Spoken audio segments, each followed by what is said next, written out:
विधान परिषदेमध्ये गद्दारीवरनं उदय सामंत आणि अनिल परब भिडलेत। सत्ताधारी आमदारांना 1600 कोटींचा निधी ही गद्दारीची किंमत असल्याची टीका परबांनी केली। तर यावर खिचडी आणि मिठी नदी घोटाळ्याचा उल्लेख करत सामंतांनी पलटवार केलाय। या गेल्या 3 वर्षांमध्ये आमदार खासदारांना सत्ताधारी आमदार खासदारांना 1600 कोटी रुपये दिले।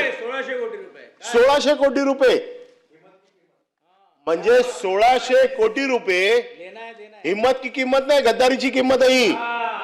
हिम्मत की किंमत नाही आहे ही। किंमत कसली आहे? हे बक्षीस आहे। जे बक्षीस पूर्वी निजाम द्यायचे गद्दारी केले तर